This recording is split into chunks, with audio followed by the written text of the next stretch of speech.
장감대감 소점아님, 한여름 더위에도 잘 오셨사옵니다. 이 이야기를 듣지 않으면 얼음 동동식혜에 엿기름이 빠진 것과 같을 터이니 자리 고이 펴고 귀 기울이시지요. 그럼 오늘의 이야기 펼쳐보겠사옵니다. 옛날 옛적에 한양에서 사흘길 되는 작은 장터에서 벌어진 일입니다. 그날 아침부터 하늘이 수상했어요. 먹구름이 산봉우리들을 거친 손바닥처럼 꾹 눌렀고 바람은 귀를 살짝 잡아 흔드는 듯 했습니다. 장터 사람들은 눈치를 보며 웅성거렸죠. 오늘 비 올 것 같은데. 저 구름 보소. 금방이라도 쏟아질 듯하네. 그런데 한 모퉁이에 앉아있던 아가씨만은 하늘은 쳐다보지도 않고 붓을 들고 있었어요. 바로 연수였습니다. 20살간 넘은 나이에 호수처럼 깊은 눈동자를 가진 아가씨였죠. 하지만 치마저고리에 헐거워진 단축고리엔 여러 차례 수선된 흔적들이 이어져 있었어요. 연수 앞에는 하얀 부채들이 펼쳐져 있었습니다.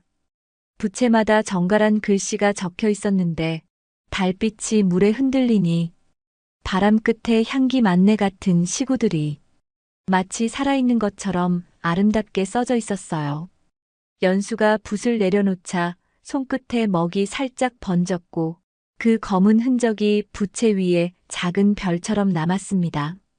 하루 종일 앉아 있었는데 손님이 하나도 없네. 연수가 한숨을 내쉬며 중얼거렸어요. 한나절이 지나자 팔뚝에는 피곤이 내려앉았고 앉은 자리도 아려왔습니다. 바로 그때였어요. 갑자기 하늘이 찢어지는 듯한 번개가 번쩍 치더니 곧이어 천둥 소리가 우르르 울렸습니다. 아이고 비다. 장터 사람들이 일제히 소리를 지르며 뛰기 시작했어요. 순식간에 장터가 텅 비어버렸죠. 연수도 깜짝 놀라 부채들을 거두려 했습니다. 그런데 바로 그때 빗줄기 사이로 희미하게 보이는 형체를 하나를 발견했어요. 장터 구석 평상 밑에 웅크리고 앉아있는 할머니였습니다. 거지 차림의 노파였어요. 온몸이 누더기 같은 옷으로 덮여 있었고 머리카락은 눈처럼 하얗게 새어 있었죠. 그런데 노파를 덮고 있던 거적이 거센 바람에 사뿐히 날아가 버렸습니다. 비에 젖은 거적이 바스락 소리를 내며 떨어졌어요. 연수는 가슴이 철렁했습니다. 자신도 빨리 피해야 하는데 저 할머니는 어쩌나 싶었거든요. 할머니, 이리 오세요. 연수가 소리치며 자신이 깔고 앉아있던 돗자리를 노파 머리 위에 덮어드렸어요. 그리고 노파의 팔을 부축해서 자신의 좌판으로 데려왔습니다. 고맙습니다, 아가씨. 노파가 고개를 숙이며 말했어요. 그런데 목소리가 이상했습니다. 떨렸지만 떨림 속에도 고상한 마치 오래된 궁궐의 서늘한 기운이 배어 있었어요. 괜찮으세요? 비가 그치면 나가시면 되니까요. 잠시 여기서 피해 있으세요. 연수가 미소 지으며 말했습니다. 그러자 노파가 연수의 얼굴을 뚫어져라 들여다보기 시작했어요. 노파의 눈빛이 예사롭지 않았거든요. 세상 모든 일을 다 꿰뚫어보는 듯한 깊이가 있었습니다. 그때 노파가 좌판에 놓인 부채 하나를 조심스럽게 집어들었어요. 달빛이 물에 흔들리니 나그네 마음도 흔들리네. 노파가 한 글자 한 글자 음미하며 읽어내려가자 연수는 깜짝 놀랐습니다. 읽는 방식이 마치 글의 속뜻까지 이해하고 있는 것 같았어요. 아가씨. 노파가 부채를 천천히 접으며 입을 열었습니다. 그 순간 밖에서 번개가 또 한 번 번쩍 치더니 천둥 소리가 크게 울렸어요. 이 글씨를 보니 옛날이 생각나는구나. 스승님이 쓰셨던 글씨와 비슷해. 스승님이요? 그래, 이런 글씨를 쓸 줄 아는 사람은 흔하지 않지. 먹향이 깊고 획에 혼이 들어가 있어. 노파가 갑자기 연수의 손을 꽉 잡았습니다. 노파의 손은 차가웠지만 어딘가 힘이 느껴졌어요. 아가씨, 잘 들어요. 노파의 목소리가 갑자기 진지해졌습니다. 아가씨 같은 재주를 가진 사람은 반드시 귀인을 만나게 되어 있어. 하지만 그 귀인이 어떤 모습으로 나타날지는 모르는 법이지. 기름 묻은 등불을 든 사람을 만나거든 절대로 지나치지 말거라. 노파가 연수의 눈을 똑바로 바라보며 말했어요. 그 눈빛이 너무 진지해서 연수는 숨을 쉬는 것도 잊을 뻔했습니다. 언뜻 보기에는 초라해 보일 거야. 남루한 옷차림에 등불마저 낡고 더러울 테니까. 하지만 초라하다고 절대 속지 말거라. 그 등불이 아가씨 인생에 가장 큰 빛을 가져다 줄 테니까. 그때 갑자기 밖이 밝아지기 시작했어요. 어느새 비가 그치고 구름 사이로 햇살이 스며들고 있었습니다. 아, 비가 멎었네요. 연수가 밖을 내다보며 말했는데 고개를 돌려보니 노파가 품속에서 무언가를 꺼내고 있었어요. 아가씨 덕분에 목숨을 건졌구나. 노파가 작은 꾸러미를 연수 손에 쥐어주었어요. 연수가 펼쳐보니 조그만 옷구슬이었는데 햇빛에 비춰보니 안쪽에 뭔가 새겨져 있는 것 같았어요. 언젠가 쓸모가 있을 거야. 그리고 다시 한번 명심해라. 기름 묻은 등불을 든 사람을 만나면 절대 지나치지 말거라. 노파가 다시 한번 당부하며 연수에게 깊이 절했어요. 그리고 장터 밖으로 걸어가더니 이내 사라져버렸습니다. 마치 아예 없었던 사람처럼 말이죠.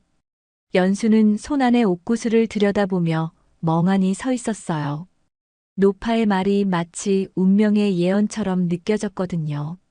연수가 집으로 돌아가는 길에 노파가 준 옷구슬을 계속 만지작거렸습니다. 작은 구슬이었지만 손에 잡히는 느낌이 묘하게 따뜻했어요. 연수가 사는 곳은 장터에서 한참 떨어진 산골 마을이었습니다. 초가집 몇 채가 다닥다닥 붙어 있는 가난한 동네였죠. 연수는 그 중에서도 가장 작은 집에 어머니와 단둘이 살고 있었어요. 어머니, 다녀왔습니다. 연수가 문을 열고 들어가자 침상에 누워 계시던 어머니가 고개를 돌리셨어요. 한때는 미인으로 소문났던 어머니였지만 지금은 병으로 인해 얼굴이 많이 야위어 있었습니다.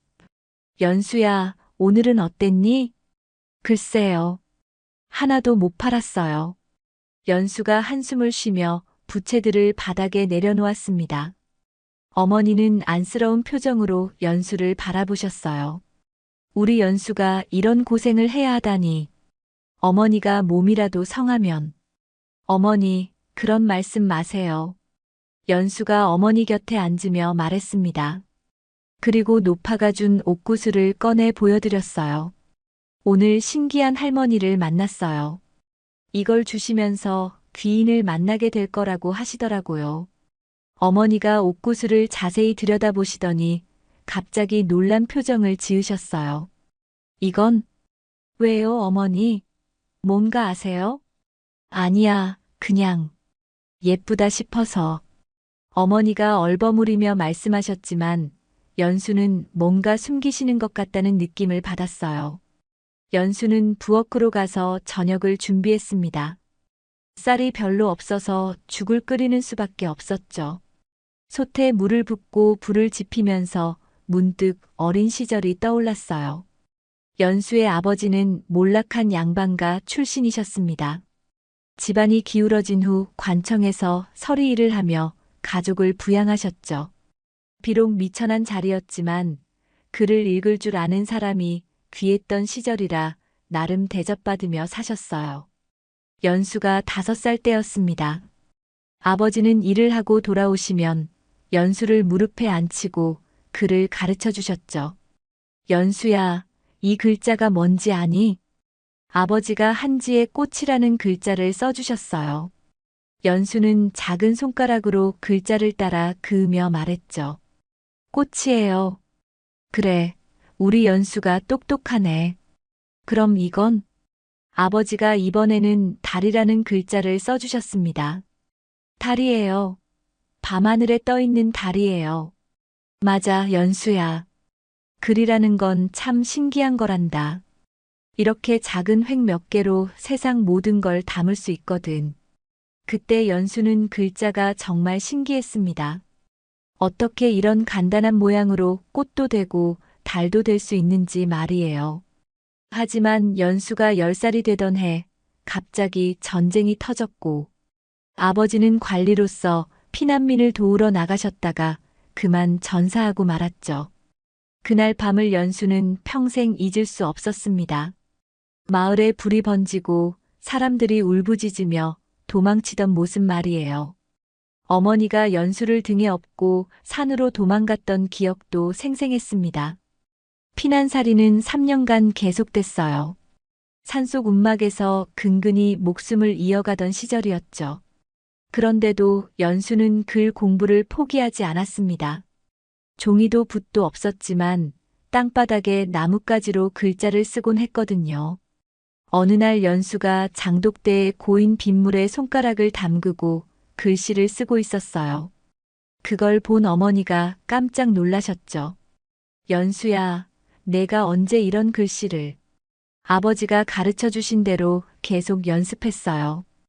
연수가 빙긋 웃으며 말했습니다. 어머니는 눈물을 글썽이시며 연수를 끌어안으셨어요. 전쟁이 끝난 후 연수와 어머니는 이 산골 마을에 정착했습니다. 하지만 살림은 넉넉하지 않았어요. 어머니가 바느질일을 하고 연수가 부채에 글씨를 써서 팔아 겨우 끼니를 잇는 수준이었죠. 연수는 죽을 저으면서 아버지 말씀이 떠올랐어요. 연수야, 글이라는 건 사람의 마음을 담는 그릇이란다. 내가 진심으로 쓴 글은 반드시 누군가의 마음에 닿을 거야. 아버지, 제 글이 정말 누군가의 마음에 닿을 수 있을까요?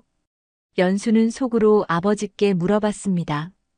그때 어머니가 기침을 하는 소리가 들렸어요. 요즘 들어 기침이 더 심해지고 있었거든요. 연수는 가슴이 답답해졌어요. 어머니의 병이 나을 기미가 보이지 않았거든요. 약값도 집세도 부족한 상황에서 이러다가는 정말 큰일이 날 것 같았습니다. 한양에 가야 해. 연수는 마음을 굳혔어요. 이 작은 장터에서는 아무리 좋은 글씨를 써도 한계가 있었습니다. 어머니, 저 한양에 가볼까 해요. 연수가 죽그릇을 들고 어머니께 다가가며 말했습니다. 어머니가 깜짝 놀라셨어요. 한양이라니? 그런 먼 곳을 혼자서? 여기서는 안 되겠어요. 한양에 가면 제 글씨를 알아주는 사람이 있을지도 모르잖아요. 연수가 단호한 표정으로 말했습니다. 오늘 그 할머니 말씀도 있었고 뭔가 좋은 일이 생길 것 같은 느낌이 들어요.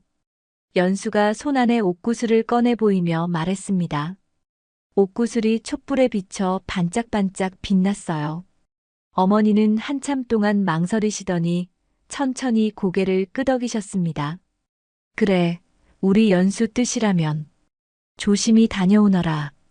연수는 어머니를 꼭 안았습니다. 내일 아침 일찍 한양으로 떠날 작정이었어요. 이튿날 새벽 연수는 어머니가 주무시는 동안 조용히 집을 나섰습니다. 등에는 부채 몇 개와 붓, 벼루를 넣은 보따리를 메고 있었어요. 주머니에는 노파가 준 옷구슬과 며칠치 밥값이 들어있었죠.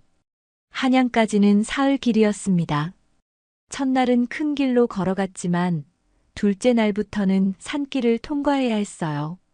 연수는 평소 산길을 다녀본 적이 거의 없어서 조금 무서웠지만 용기를 내어 발걸음을 재촉했습니다. 아침 일찍 출발해서 이제 해가 중천에 떠 있었어요. 산새들이 지저귀고 바람이 솔솔 불어와서 기분이 나쁘지 않았습니다. 하지만 점점 길이 험해지기 시작했어요. 돌멩이가 많아지고 길도 좁아졌습니다. 길을 잘못 든 건 아닐까? 연수가 걱정스럽게 주변을 둘러봤어요. 그때 갑자기 숲속에서 바스락거리는 소리가 들렸습니다. 연수는 깜짝 놀라 발걸음을 멈췄죠. 조심스럽게 소리가 난 쪽을 바라보는데 갑자기 커다란 멧돼지 한 마리가 덤불 사이로 나타났어요. 멧돼지는 연수를 보더니 코를 벌름거리며 경계하는 듯 했습니다. 연수는 온몸이 굳어버렸어요. 심장이 단단히 결박된 듯 울컥했고 숨조차 삼키기 어려웠습니다. 저리 가. 연수가 떨리는 목소리로 말했지만 멧돼지는 오히려 한 걸음 더 다가왔어요.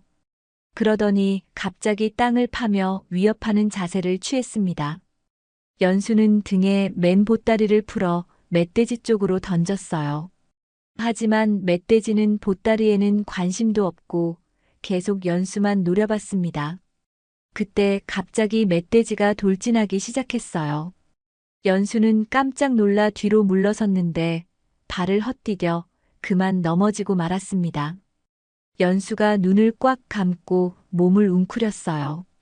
바로 그때 어디선가 큰 소리가 들렸습니다. 허이! 남자의 우렁찬 목소리였어요. 연수가 깜짝 놀라 눈을 뜨니 어디선가 나타난 사내가 횃불을 들고 멧돼지를 향해 다가오고 있었습니다. 키는 크지 않았지만 어깨가 넓고 걸음걸이가 당당했습니다. 입고 있는 옷은 기름때로 얼룩져 있었고 허리에는 녹슨 칼집이 매달려 있었죠. 사내가 횃불을 흔들었을 때 연수는 어딘가 익숙한 냄새가 났다고 느꼈습니다. 은은하면서도 따뜻한 기름 냄새였어요. 저리 가라, 이놈아. 사내가 횃불을 멧돼지 앞에서 좌우로 흔들었어요. 멧돼지는 불을 무서워하는지 뒷걸음질치기 시작했습니다. 어서 뒤로 물러나시오. 결국 멧돼지는 꼬리를 내리고 숲속으로 사라져버렸어요. 연수는 가슴을 쓸어내리며 안도의 한숨을 쉬었습니다. 고맙습니다. 덕분에 살았어요. 연수가 깊이 절하며 말했습니다. 사내는 횃불을 땅에 꽂고 연수를 돌아봤어요. 다치신 곳은 없습니까? 네, 괜찮아요. 연수가 대답하며 사내를 자세히 봤습니다. 얼굴은 수염으로 덮여 있었지만 눈빛이 예사롭지 않았어요. 이런 험한 길을 아가씨 혼자 다니시다니 위험하지 않습니까? 한양에 볼 일이 있어서요. 연수가 조심스럽게 대답했어요. 사내는 고개를 끄덕이며 연수가 떨어뜨린 보따리를 주워왔습니다. 이거 아가씨 것이죠? 아, 네. 고마워요. 연수가 보따리를 받으며 말했어요. 그때 보따리에서 부채 하나가 떨어졌습니다. 사내가 부채를 집어들더니 적힌 글씨를 읽기 시작했어요. 바람 끝에 향기 많네. 좋은 글씨군요. 아, 그건 아가씨가 쓰신 건가요? 정말 훌륭한 솜씨입니다. 사내가 부채를 정중히 연수에게 돌려주며 말했어요. 혹시 앞으로 가실 길이 같다면 함께 가시죠. 저도 한양으로 가는 길이거든요. 연수는 고마운 마음이 들었습니다. 혼자 가기에는 너무 무서운 길이었거든요. 그럼 부탁드리겠습니다. 사내는 땅에 꽂아둔 횃불을 다시 들었습니다. 연수가 그 횃불을 자세히 보니 손잡이 부분이 기름으로 많이 얼룩져 있었어요. 그때 갑자기 노파의 말이 떠올랐습니다.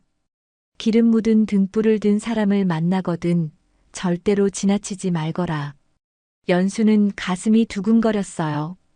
설마 이 사람이 노파가 말했던 그 귀인일까요? 해가 기울어갈 무렵 두 사람은 작은 주막을 발견했어요. 오늘 밤은 여기서 쉬어 가시죠. 사내가 제안했습니다. 연수도 지쳐 있어서 고개를 끄덕였어요. 주막은 작고 소박했지만 깨끗했습니다. 주막 주인이 차려주신 저녁상엔 보리밥에 된장찌개, 나물 몇 가지가 전부였지만 정성이 느껴졌어요. 아가씨는 한양에 무슨 일로 가시는 건가요? 사내가 물었습니다. 연수는 잠시 망설이다가 솔직하게 대답했어요. 글씨를 써서 돈을 벌려고요. 어머니가 편찮으셔서 약값을 마련해야 하거든요. 그렇군요. 효녀시네요. 사내가 감탄하며 말했습니다. 아가씨가 쓰신 글씨를 다시 한번 봐도 될까요? 연수가 보따리에서 부채를 꺼내 사내에게 건네주었어요. 사내는 부채를 펼쳐들고 촛불 아래서 자세히 들여다봤습니다. 정말 놀랍군요. 이런 글씨는 쉽게 볼 수 없어요. 묵향이 오래된 사람 글씨예요. 연수는 사내의 말에 가슴이 뭉클해졌어요. 자신의 글씨를 제대로 알아봐주는 사람을 만났으니까요. 고마워요. 그런 말씀 해주시니까 용기가 나네요. 한양에서 꼭 좋은 일이 있을 거예요. 사내가 격려하며 말했습니다. 그리고 갑자기 자리에서 일어났어요. 잠깐만 기다리세요. 사내가 자신의 방으로 들어갔다가 뭔가를 들고 나왔습니다. 작은 등불이었어요. 손바닥만 한 크기의 등불인데 받침대가 노쇠로 만들어져 있었죠. 이걸 가져가세요. 사내가 등불을 연수에게 내밀었어요. 연수는 깜짝 놀랐습니다. 이건 뭐예요? 이런 귀한 걸 어떻게? 귀한 게 아니에요. 그냥 낡은 등불일 뿐이죠. 사내가 겸손하게 말했어요. 하지만 연수가 자세히 보니 받침대에 정교한 문양이 새겨져 있었습니다. 정말 받아도 될까요? 네, 언젠가 이게 문을 열어줄 거예요. 사내가 의미심장하게 말했습니다. 연수는 등불을 받으며 고개를 갸우뚱했어요. 무슨 뜻이에요? 지금은 모르겠지만 때가 되면 알게 될 거예요. 연수는 등불을 소중히 품에 안고 잠자리에 들었습니다. 등불 손잡이 부분에도 아까 횃불처럼 기름이 많이 묻어 있었어요. 다음 날 아침 두 사람은 일찍 출발했습니다. 사내가 길을 잘 알고 있어서 점심때쯤 한양 성문 앞에 도착할 수 있었어요. 드디어 한양이네요. 연수가 감탄하며 말했어요. 한양은 정말 컸습니다. 높은 성벽과 웅장한 성문, 그리고 성문을 드나드는 수많은 사람들이 인상적이었어요. 여기서 헤어져야겠군요. 사내가 아쉬운 듯 말했습니다. 정말 고마웠어요. 덕분에 무사히 한양에 올 수 있었어요. 아가씨야말로 좋은 동행이었어요. 한양에서 꼭 좋은 일이 있기를 바랄게요. 사내가 정중히 인사하며 말했어요. 성함이라도 여쭤볼 수 있을까요? 연수가 급히 사내를 불렀어요. 김진사라고 하시면 됩니다. 저는 연수예요. 다시 만날 수 있을까요? 인연이 된다면 또 만날 수 있겠죠. 김진사가 의미심장하게 웃으며 사람들 속으로 사라져버렸습니다. 연수는 한동안 김진사가 사라진 방향을 바라봤어요. 그리고 품속의 등불을 만지며 생각했습니다. 정말 이 등불이 문을 열어줄까? 한양 성안은 정말 넓고 복잡했습니다. 연수는 길을 헤매면서도 신기한 구경거리들에 눈이 휘둥그레졌어요. 기와집들이 줄지어 서 있고 거리마다 다양한 상점들이 있었죠. 연수는 큰 장터를 발견해서 한 구석에 자리를 잡았습니다. 고향 장터보다 몇 배나 큰 규모였어요. 보따리에서 부채와 붓, 벼루를 꺼내놓고 장사를 시작했습니다. 부채에 글씨 써드려요. 정성껏 써드립니다. 연수가 목청껏 외쳤지만 사람들은 그냥 지나갔어요. 간혹 멈춰서 구경하는 사람은 있었지만 사는 사람은 없었습니다. 해가 기울어 가도록 앉아 있었지만 부채 하나 팔지 못했어요. 게다가 갑자기 구름이 끼더니 비가 내리기 시작했습니다. 아이고, 또 비네. 연수가 황급히 물건들을 걷기 시작했어요. 어디로 피할지 몰라 두리번거렸죠. 그때 큰 상단 건물이 눈에 들어왔습니다. 대청마루가 넓어서 비를 피하기에 좋을 것 같았어요. 잠깐만 비를 피하게 해주세요. 연수가 대청 끝에 조그맣게 앉았습니다. 다행히 아무도 뭐라고 하지 않았어요. 비가 점점 더 거세게 내렸습니다. 연수는 지친 몸을 쉬면서 김진사가 준 등불을 꺼내봤어요. 연수는 조심스럽게 등불에 불을 켰습니다. 등불이 켜지자 따뜻한 빛이 퍼졌어요. 이건 뒤에서 남자 목소리가 들렸어요. 연수가 깜짝 놀라 뒤돌아보니 50대 정도의 상인이 서 있었습니다. 비단 두루마기를 입고 있어서 부유해 보였어요. 죄송해요. 잠깐 비를 피하려고.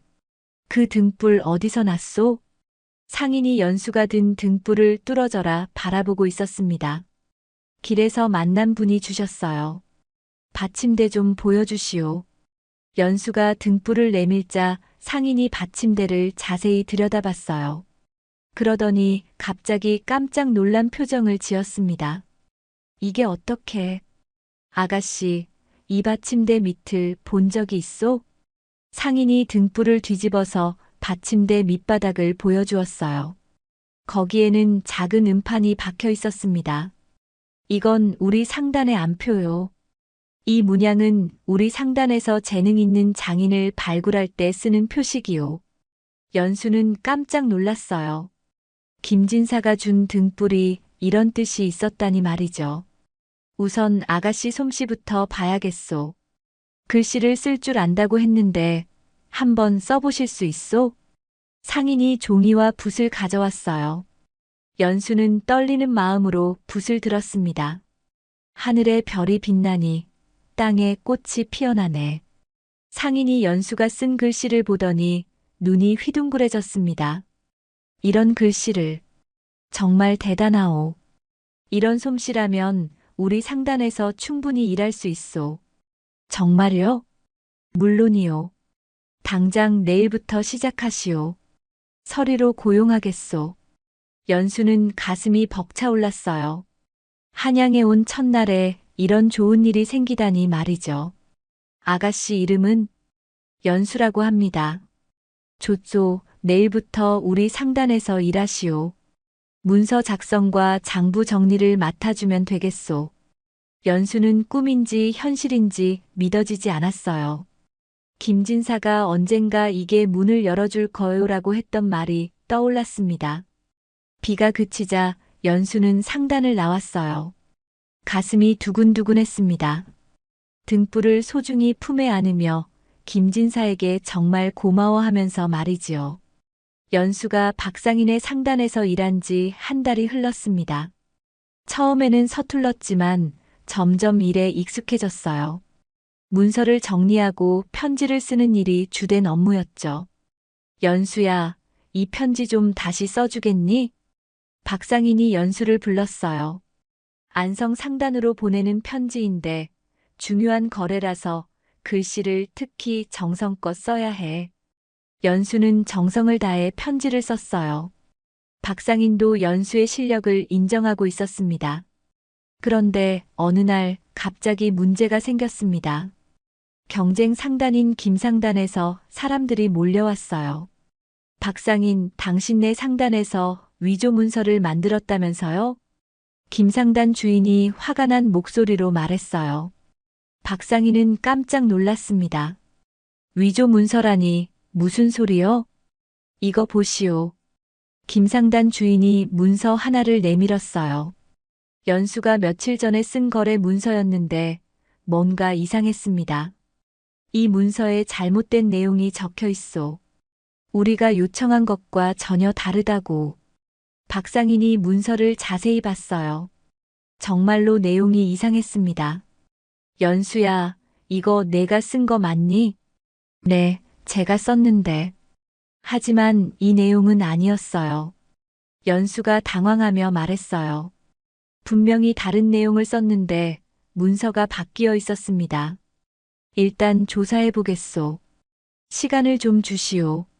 김상단 사람들이 가버린 후 박상인의 표정이 좋지 않았습니다. 나도 내가 고의로 했다고는 생각 안 해. 하지만 사실이 밝혀질 때까지는.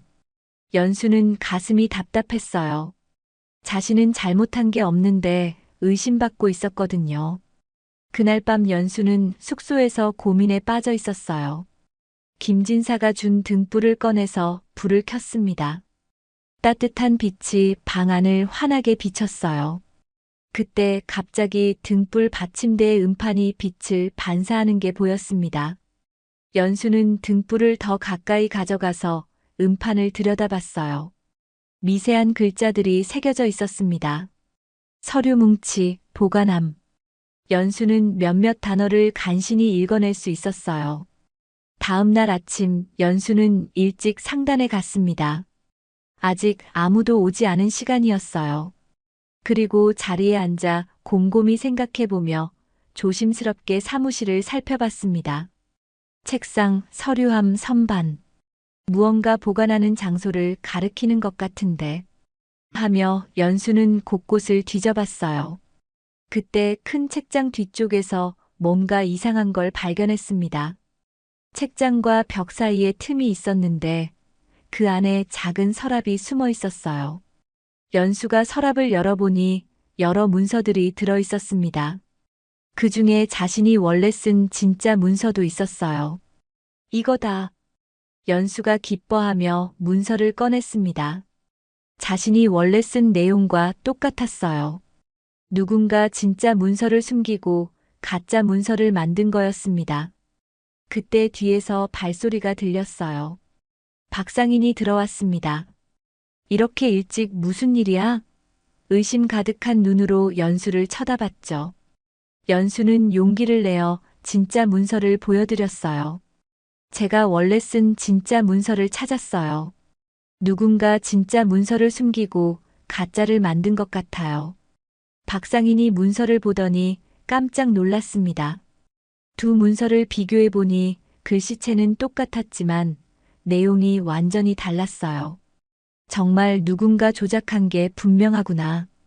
연수야, 의심해서 미안했다. 내 덕분에 진실이 밝혀졌구나. 그런데 어찌 이런 일이. 얼른 저자들에게도 알려야겠구나. 연수는 안도의 한숨을 쉬었어요. 드디어 자신의 결백이 증명된 거였죠. 사건이 해결된 후 박상인이 연수를 따로 불렀어요. 연수야, 근데 어떻게 그 서랍을 열어볼 생각을 했니? 평소에 아예 쓰지도 않던 곳인데. 연수는 등불 이야기를 솔직하게 말했어요. 박상인이 신기하다는 듯 말했습니다. 이런 걸 누가 만들었을까? 정말 신기하구나. 등불이 또 한 번 자신을 도와준 것 같았습니다. 위조 문서 사건이 해결된 후 연수의 입지는 더욱 단단해졌습니다. 박상인은 연수를 완전히 신뢰하게 됐고 더 중요한 업무들을 맡겼어요. 며칠 후 박상인이 연수를 부르더니 뜻밖의 말을 했어요. 연수야, 전주까지 직접 가서 계약을 성사시켜야 할 것 같다. 호송대와 함께 갈 건데 같이 가겠니? 이번엔 저도 함께 가도 괜찮을까요? 물론이지. 내가 직접 문서를 작성하는 게 가장 확실하니까. 출발 당일 연수는 일찍 상단 앞에 나와 있었어요. 호송대 사람들이 하나둘씩 모여들고 있었습니다. 모두 준비됐나? 호송대 대장이 소리쳤어요. 그런데 그 목소리가 낯익었습니다. 연수가 돌아보니 깜짝 놀랐어요. 김진사님? 바로 산길에서 자신을 구해주고 등불도 준 그 사람이었어요. 김진사도 연수를 보고 놀란 표정을 지었습니다. 연수 아가씨? 여기서 이렇게 만나다니. 길을 가면서 연수는 김진사에게 그동안 있었던 일들을 얘기했어요. 특히 등불 덕분에 상단에서 일하게 된 이야기를 했죠. 정말 다행이군요. 제가 준 등불이 도움이 됐다니. 네, 정말 고마워요. 그런데 그 등불에 비밀이 있더라고요. 그걸 발견했군요. 김진사는 미소를 지으며 들었습니다. 혹시 김진사님이 일부러 그런 걸 만들어 주신 건가요? 김진사가 잠시 망설이더니 대답했어요. 사실은 그렇습니다. 박상인과는 오래된 친구거든요. 재능 있는 사람을 찾고 있다는 얘기를 들었죠. 그럼 처음부터 저를 도우려고 하신 거예요? 처음 만난 건 정말 우연이었어요. 산길에서 멧돼지에게 쫓기는 아가씨를 본 순간 정말 놀랐거든요. 김진사가 설명했어요. 박상인이 매번 부탁했거든요. 재능 있는 사람이 있으면 소개해 달라고. 제가 사람들을 많이 만나고 다니기도 하고요. 아가씨 글씨를 보고 나서야 알았죠. 연수는 복잡한 마음이었어요. 그럼 저를 시험하려고 하신 건가요? 시험이라기보다는 기회를 주고 싶었어요. 김진사가 진지하게 말했어요. 아가씨 같은 제주꾼이 작은 장터에서 부채를 팔고 있다니 안타까웠거든요. 연수는 김진사의 눈빛을 바라봤어요. 진심이 느껴졌습니다. 그래도 고마워요. 덕분에 좋은 기회를 얻었으니까요. 위조 문서 사건은 정말 예상치 못한 일이었어요. 그건 정말 누군가 악의적으로 한 일이에요. 전주에 도착해서는 거래가 성공적으로 이뤄졌어요. 연수가 쓴 계약서도 완벽했습니다. 돌아오는 길에 김진사가 연수에게 말했어요. 아가씨 덕분에 저도 마음이 놓여요. 무슨 말씀이에요? 박상인에게 좋은 사람을 소개해달라고 부탁받았을 때 부담이 컸거든요. 김진사가 솔직하게 말했어요. 하지만 아가씨는 정말 훌륭한 분이에요. 실력도 뛰어나고 인품도 좋고 과찬이에요. 김진사님 덕분에 기회를 얻은 거죠. 아니에요. 기회는 제가 줬지만 그걸 살린 건 아가씨 실력이에요. 한양에 돌아온 후 연수는 김진사에게 물어봤어요. 앞으로도 가끔 볼 수 있을까요? 물론이죠. 저도 박상인과 자주 일하니까. 김진사는 정말 자신에게 귀인이었던 것 같았습니다. 그로부터 1년이 흘렀습니다. 연수는 박상인 상단에서 없어서는 안 될 사람이 됐어요. 중요한 거래는 모두 연수가 담당했고 다른 상단들도 연수의 실력을 인정했죠. 무엇보다 연수는 어머니를 한양으로 모셔올 수 있었어요. 작지만 깨끗한 집을 얻어서 함께 살고 있었습니다. 어머니의 병도 많이 나아져서 이제는 건강하게 지내고 계셨어요. 연수야, 내가 이렇게 잘 되다니. 정말 꿈만 같구나. 어머니가 연수를 보며 흐뭇해 하셨어요. 연수도 행복했습니다. 어느 날 연수는 근처 장터에 갔다가 낯익은 광경을 봤어요. 한 소년이 땅바닥에 앉아서 나뭇가지로 흙바닥에 글씨를 쓰고 있었습니다. 연수는 그 모습에서 어린 시절 자신의 모습이 떠올랐어요. 얘야, 글 공부를 하고 있니? 네, 저도 글을 배우고 싶어요. 소년이 순진한 눈으로 연수를 바라봤어요. 연수는 가슴이 뭉클해졌습니다. 그럼, 이 누이가 가르쳐 줄까? 정말요? 소년의 눈이 반짝였어요. 연수는 소년의 손을 잡고 집으로 데려왔습니다. 그날부터 연수는 소년에게 글을 가르치기 시작했어요. 처음에는 한 명이었는데 소문이 나면서 점점 더 많은 아이들이 찾아왔습니다. 가난한 집 아이들이 하나둘씩 모여들었어요. 연수는 기꺼이 아이들을 받아들였습니다.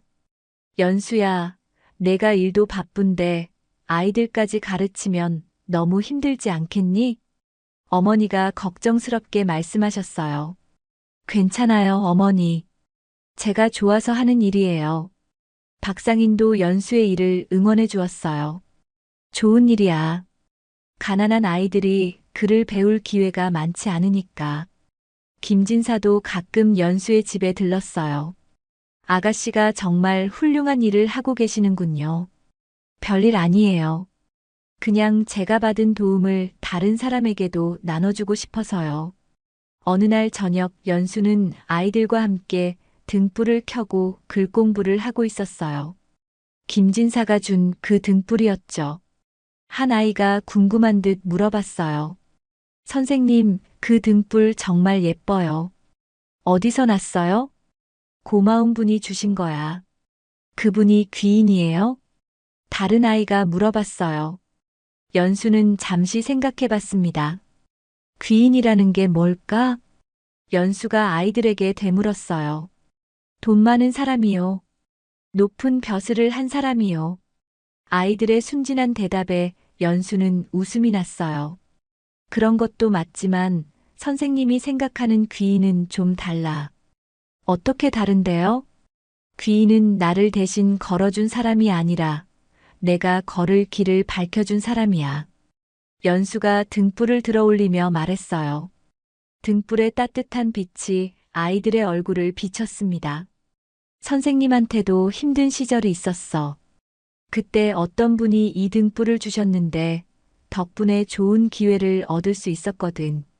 연수가 아이들에게 자신의 이야기를 들려줬어요. 그분이 선생님 대신 일해주신 건 아니야. 다만 선생님이 실력을 보일 수 있는 기회를 만들어 주셨을 뿐이지. 그러니까 진짜 귀인은 뭔가를 대신 해주는 사람이 아니라 스스로 할 수 있게 도와주는 사람이에요. 그럼 선생님도 저희한테 귀인이네요. 한 아이가 밝게 말했어요. 연수는 가슴이 따뜻해졌습니다. 고마워. 선생님도 너희들이 스스로 설 수 있도록 도와주고 싶어. 해가 지고 아이들이 하나둘씩 집으로 돌아간 후 김진사가 말했어요. 정말 좋은 말씀을 하셨네요. 김진사님 덕분에 깨달은 거예요. 아니에요. 그건 아가씨가 스스로 터득하신 지혜죠. 연수는 등불을 바라보며 생각했습니다. 1년 전 노파가 했던 예언이 모두 이뤄졌어요. 기름 묻은 등불을 든 귀인을 만났고 그 덕분에 새로운 삶을 시작할 수 있었죠. 하지만 가장 중요한 건 자신이 포기하지 않았다는 거였어요. 어려운 상황에서도 끝까지 노력했고 기회가 왔을 때 잡을 수 있었던 것도 그 때문이었습니다. 연수는 등불을 끄며 마음속으로 다짐했어요. 앞으로도 계속 아이들을 가르치면서 자신이 받은 도움을 더 많은 사람들에게 나눠주리라고 말이죠. 밤하늘에 별이 반짝이고 있었어요. 연수는 창문 너머 별을 바라보며 웃었습니다. 정말 모든 게 꿈만 같았거든요. 작은 선행이 이렇게 큰 복으로 돌아올 줄이야. 등불 아래서 만난 인연들, 그리고 그 인연들이 가져다 준 소중한 깨달음. 연수는 평생 이 모든 걸 잊지 않을 거였어요. 진정한 귀인은 대신 걸어주는 사람이 아니라 길을 밝혀주는 사람이라는 것을. 그리고 받은 은혜는 다시 나누어 줄 때 더욱 빛이 난다는 것을 말이죠.